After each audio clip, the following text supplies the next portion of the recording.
Dig Radio, la radio qui vous écoute. Bonjour chers auditeurs et auditrices. Aujourd'hui, on va parler d'une association qui s'appelle le Souvenir Vendéen. C'est une association qui parle d'histoire, mais qui est aussi une association historique, car ça fait 90 ans qu'elle existe, très importante car il y a 750 adhérents. Pour parler de cette association, je reçois aujourd'hui Olivier Dubougeron, le président de l'association Souvenir Vendéen. Bonjour Olivier Dubougeron. Bonjour à tous. Est-ce que vous pouvez nous faire un petit résumé de cette association ?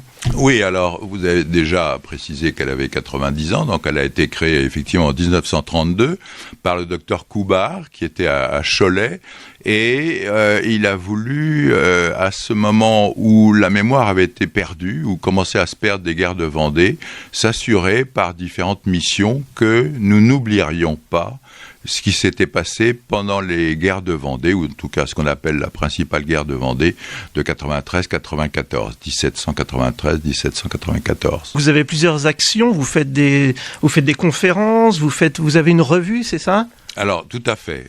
On porte donc cette mission de transmission populaire, entre autres, par une revue qui est éditée tous les trimestres, qui est une revue importante, là, entre 70 et 90 pages, et elle contient, au-delà des nouvelles concernant les sorties de l'association, principalement des articles de fond récents, nouveaux, innovants, sur la mémoire des guerres de Vendée et sur la façon dont on peut retrouver effectivement cette mémoire, indépendamment de la réponse à des questions que les uns et les autres peuvent se poser sur « j'ai un grand-père qui a disparu à tel endroit, je sais que telle personne est passée à tel endroit ou que telle colonne infernale est venue dans mon village, est-ce que vous pouvez m'en dire un peu plus ?» Il y a vraiment beaucoup d'utilité derrière et vous êtes vraiment basé sur les faits. Vous n'êtes pas du tout, comme vous disiez hors antenne, il n'y a pas du tout de politique dedans, c'est vraiment que sur les faits et l'histoire. Voilà, alors c'est un point essentiel en fait, fondamental j'allais dire. Notre fondateur, donc le docteur Coubard, dès la première ligne des documents par lesquels il crée l'association, précise que nous sommes une association apolitique. Et c'est très très important parce qu'en fait, on voit trop facilement instrumentaliser les guerres de Vendée pour en faire un outil politique actuel, alors que dès l'origine et pendant toute la durée du conflit, qui a duré pour le tout premier en tous les cas une quinzaine de mois, il n'est absolument pas question de politique, il est question fondamentalement de la liberté religieuse.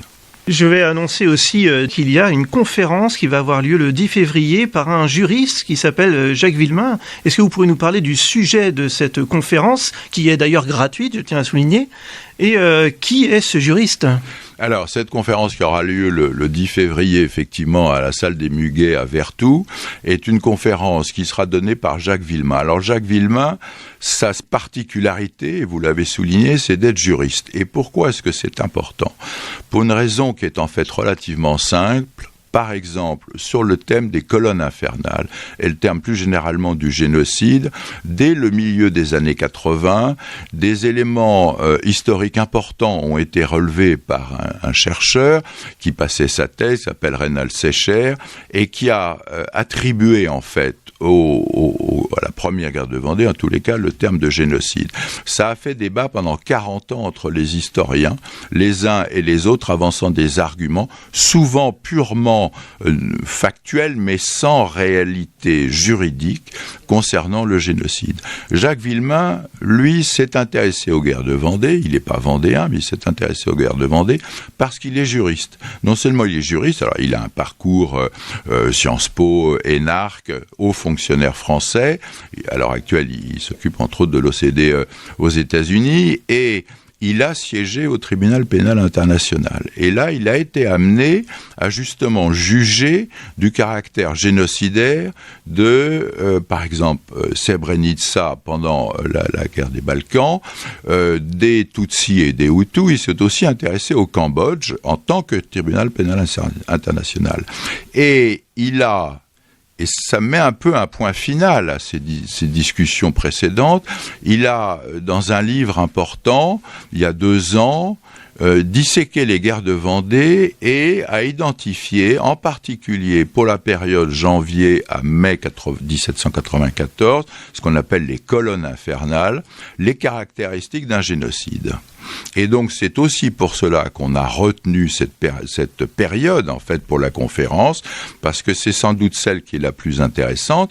Alors j'insiste juste sur un point, cette notion de génocide, c'est une notion qui est très difficile à utiliser, il faut comprendre pourquoi on l'a en tête, pourquoi est-ce qu'elle est effectivement importante, et l'usage j'allais dire intelligent qu'on peut en faire. Il ne s'agit pas de faire de la politique, mais il s'agit de comprendre que ce génocide vendéen est à l'origine, finalement, de l'interprétation qu'on va donner aux autres génocides qui suivront, et en particulier au XXe siècle. De toute façon, les personnes qui viendront à cette conférence pourront poser leurs questions, car ça sera suivi d'un débat questions-réponses. Bien entendu. La conférence durera une demi-heure, 3/4 d'heure. Ensuite, on a tout le temps pour justement faire un débat et bien comprendre, et ce serait intéressant qu'il y ait des gens qui viennent pour débattre effectivement de la question, parce qu'on aura réellement un spécialiste juridique du génocide. Donc je répète, ça sera la salle du Muguet à 19h, 2 rue de la Porte à Vertou. Absolument. 2 rue de la Poste. Non, oui, c'est ça. Voilà, 2 rue de la Poste à Vertou.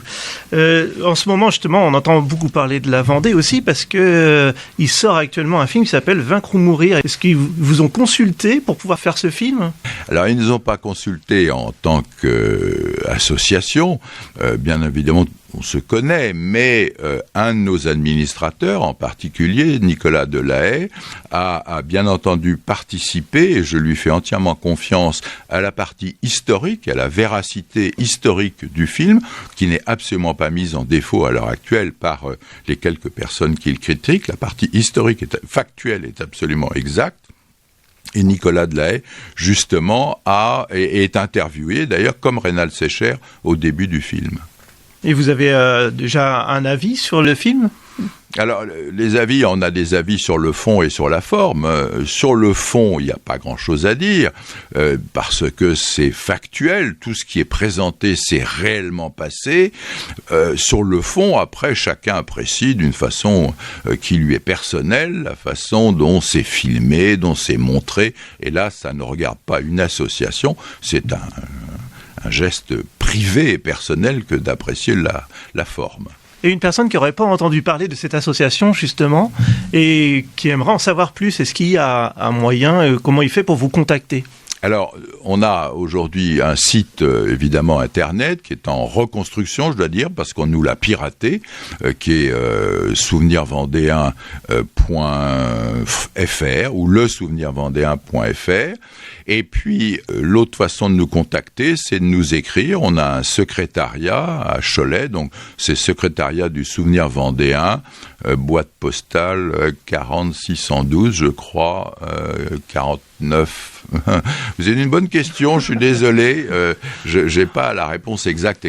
En tapant sur Internet le Souvenir Vendéen, on a les informations. Absolument, vous tapez le Souvenir Vendéen, merci de m'aider, parce que là je ne suis pas très bon. Vous tapez le Souvenir Vendéen et arrive à ce moment-là tous les renseignements, bien sûr.